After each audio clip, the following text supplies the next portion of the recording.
If you ask people at the gym, most of them want to get stronger in their lifts, even if their initial motivation to train was to build muscle. And why is that? Obviously for status. If you are the guy in the gym who benches the most or deadlifts the most, you get bitches.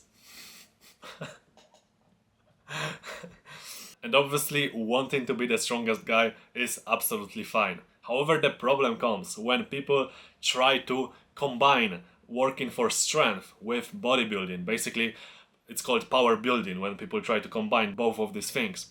And a few years ago, there was like a massive beef in the fitness community where people argued whether power building is even a thing, whether it makes sense. And of course, it does make sense, but the thing is, most people fuck it up. Most people just do it wrong. So in this video, I really wanted to just share with you how I personally approach power building, because I have been doing it for like the last 6 months and I have seen just amazing results. So yeah, today I just want to show you how my training structure look like, why I do what I do, so that you can basically just choose your own lifts that you want to get the strongest with, and you will be also able to choose the muscle groups that you want to grow. And from that, we will together create a kick-ass amazing training program for you that will get you bitches and get you muscular. So let's begin by talking about some common mistakes people make with power building. The first mistake, people focus way too much on their strength lifts. Let me tell you a secret.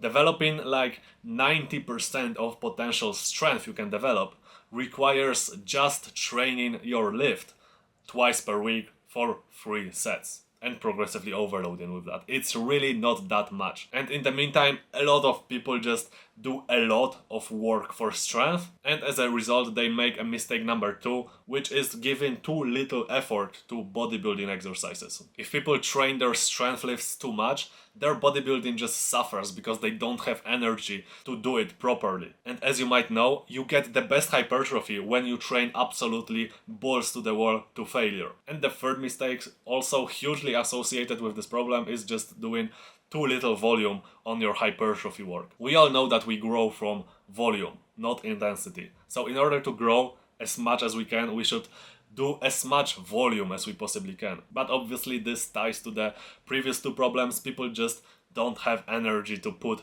enough volume in because they focus way too much on their strength lifts. So yeah, as I said, I have no idea which lifts you actually want to get stronger with and which areas you want to build up in your body. So I will just show you now how I structure my training. So we will start by choosing the main lifts we want to get stronger with. Remember that you will also get a lot of hypertrophy from these lifts with the method I'm about to show you. So if you don't have like 3 main lifts you want to get stronger with, for example, if you don't have like an power lifter itch inside of you that you want to get huge deadlift, bench press and squat, you could actually think about choosing the compound lifts that would be better for hypertrophy, like maybe Romanian deadlift, things like that, you know. So choose wisely here.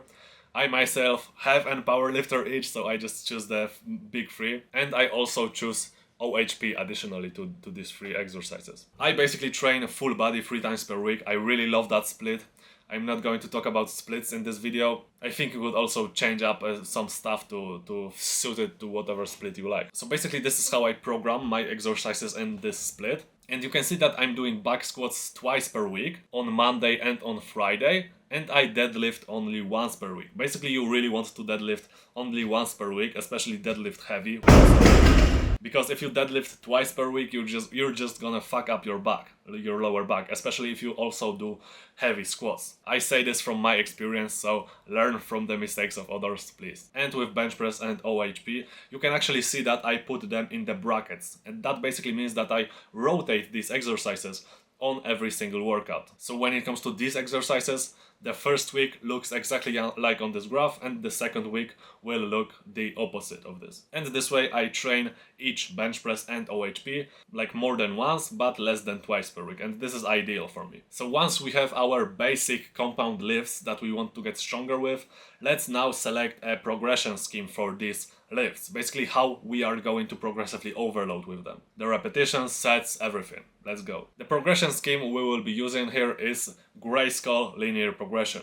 If you have watched my last video about exactly this, you will know what I'm talking about, but for those who didn't, I will very quickly go over it. It's basically like a linear progression where you add weight on every single workout, but the thing that is very unique about this progression scheme is that you're doing 3 sets of 5 plus sets, which means you do 2 sets of 5 and 1 set of plus 5, which basically means 1 set of AMRAP, as many reps as possible. And this has several benefits. Basically, if you add weight on every single workout, sooner or later you will get to a point where you're not able to increase it anymore. Your progression will really slow down. That's when we take a reset, we decrease the weight by 10%, and we start training again. And with normal linear progression, you will just keep doing 3 sets of 5 with very light weights, which is boring as fuck. But with GSLP, you do 2 sets of 5 and one set of AMRAP, which actually gives you a chance to do PRs with repetitions with every single weight you're using after the reset. So you're not only just banging these lower reps out of necessity, you are actually excited and motivated to do them because you can actually bang out a nice score on that last set. As a result, we have amazing amounts of volume from it,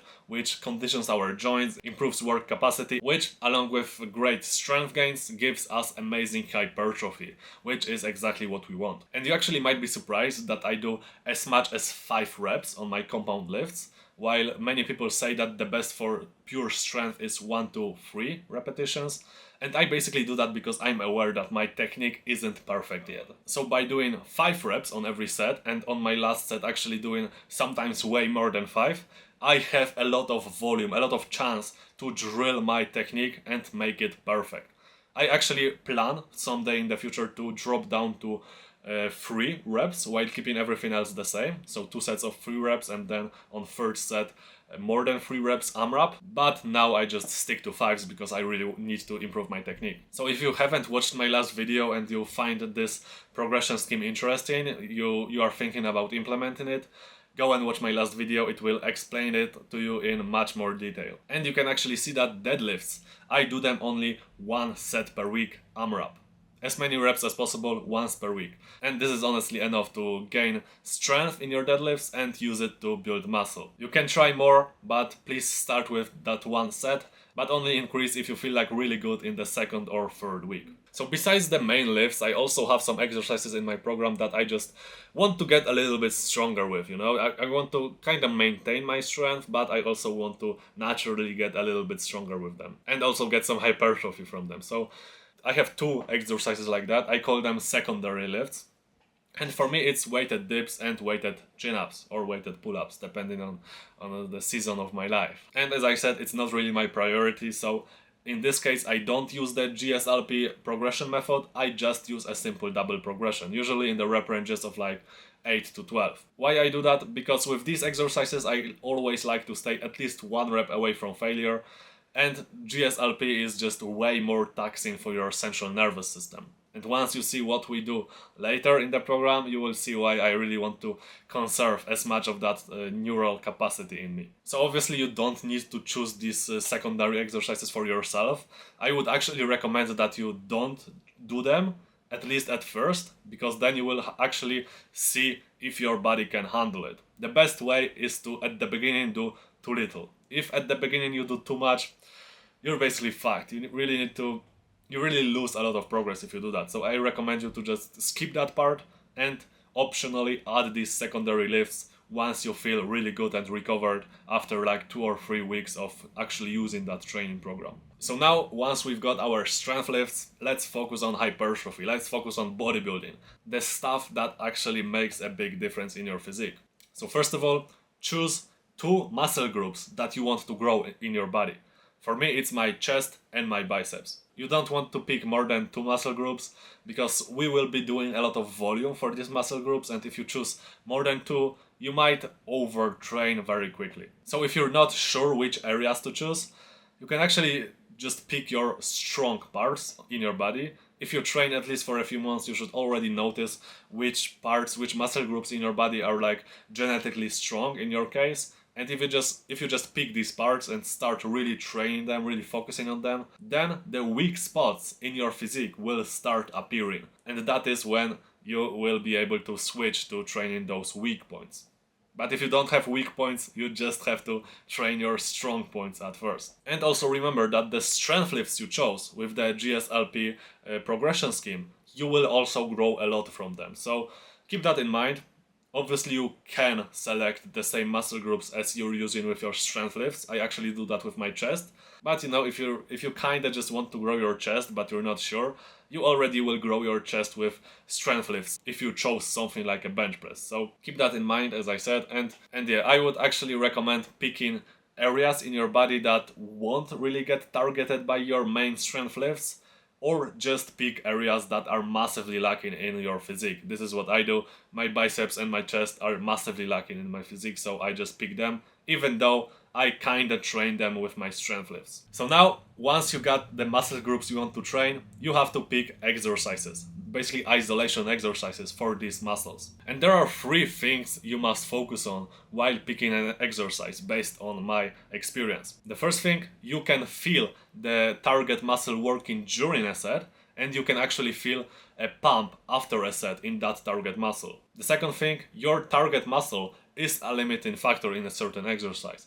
So for example, I really don't like doing chest flies, because for some reason when I do chest flies, I have a huge burn in my front delts and in my biceps. While my chest, I feel it's working, but it's not a limiting factor for me. When I end a set of flies, I end it because my biceps and delts are just burning so much. So you don't want such situation. You always want your target muscle to be a limiting factor. And third thing, there is a big potential for progressive overload. Obviously, we get bigger by transitioning to higher weights in long term. So you really want to pick an exercise that you will be able to stick to for longer periods of time. Most exercises actually have a nice potential of progression, but I don't know, exercises like a pinch press, where you just hold a plate and you like bench press it, that's really sucks, because pretty much the max you can go is like 20 kg, So yeah, if you're not sure, you can also watch some like Jeff Nippard's tier list videos. He shows a lot of cool exercises. But again, don't be like very limited by what he says. If you find a certain exercise that you really like, that you really enjoy, that makes you really feel the target muscle, but Jeff Nippard says that it's a tier E, obviously don't get discouraged by that, do that exercise. The fact that you enjoy it and the fact that you really can feel that you're working your target muscle is very precious. It's much more important than having like an optimized strength curve and shit like that. So exercise selection is not that important. You just have to account for these 3 things I just explained to you. So when it comes to the amount of exercises, I usually try to pick 2 exercises for each muscle group, which I then repeat twice a week. Another option you can do is pick 4 exercises, which you repeat once. This is actually what I do, for example, for my biceps. And this is because basically it lets you to attack your muscle from more different angles, which is generally a little bit better for hypertrophy. But again, choose more exercises only if you tested many different exercises and only if those exercises account for the 3 rules. So basically have more variation only if you have more good exercises to choose from. As simple as that. And you could actually say that I have 3 exercises for my chest, because bench press and dips are also chest exercises. And actually you have a point. And if that's the case, for example on Monday for me, then on Wednesday I don't train chest at all. So my chest really has a lot of time to recover, so it's not really a big problem for me. And when it comes to the progression scheme we will be using with our isolation exercises, basically the same as with secondary lifts, we want to do a simple double progression here. But the caveat here is you need to go to failure with every set, with every isolation exercise. This is very important with hypertrophy exercises. So many people I see at the gym who don't push their isolations to failure and thus don't see any results. For some reason on compound movements, it's not really that important to push to failure. Actually on compound movements, it's better to stay like 1 or 2 reps away from failure. But on isolations, I basically found that you always need to push to failure. This just grants the best growth. I don't know, I just feel like kind of weird when I'm doing an isolation exercise and I'm just stopping like 3 reps away from failure. I just feel like I won't grow at all from that. And when it comes to the rep ranges you will be using with your double progression, basically pick rep ranges that are convenient for you, that you really can feel your muscle working the best. It's based on personal preference, you know. For example, on my barbell bicep curls, I like to stay at relatively lower repetition ranges, while on my incline hammer curls, I really like to go as far as to 20 repetitions in a set. With hammer curls, I really just feel the best doing higher repetition ranges. So pick it based on personal preference, convenience, etc. But if you're not sure, just pick like 10 to 15. Start with that. And you can also notice that I do 2 to 4 sets of each hypertrophy exercise. So this basically varies based on how far I'm in the cycle, current mesocycle. So basically how it looks is I start by doing 8 sets per muscle group per week, something like that. And then I add like 2 to 4 sets every single week until I can't do that no more. Then I take a deload week and I repeat all that. So here you can actually see an example. At the start of cycle I do 2 sets of each exercise, which means my total volume for biceps are 8 sets. Then I increase that number by 2 sets each week. So for example, on the second week I do 3 sets of barbell curls and 3 sets of easy bar curls. On third week I do 3 sets of every bicep exercise, and my goal is basically getting to 16 weekly sets on my 5th week. The reason I do this is because this is just proven that progressively overloading the volume just grows your muscles the best. It's just the best for hypertrophy. So this is why I start with relatively low volumes and then I just progress doing more and more every single week until I just can't no more. I've actually made a whole video about it. It's called MRV, Most Recoverable Volume. Go and watch it right now because it has a lot of valuable knowledge. I actually think it's one of my best videos yet. So if you want more detail on isolations, go and watch it right now. And yeah, that's basically what I do. I really see a lot of growth. Like, I'm not trying to bullshit you. Think about it. Why would I try to share misinformation on this YouTube channel? If I share stuff that genuinely helps people, then just more people will watch me. So I really try to share as good information and as good of advice as I can, so you can really trust my advice. When it comes to the sources I learn from, it's always the experts: Mike Israetel, Alex Leonidas, Alex Bromley. I read a lot of books constantly, at least 1 hour per day. It's really weird saying that, but you can really trust my information. So yeah, I hope you enjoyed this video. I hope it brought you some perspective of how good training plans look like. And if you decide to stick to it, I really hope you will have some amazing growth from it.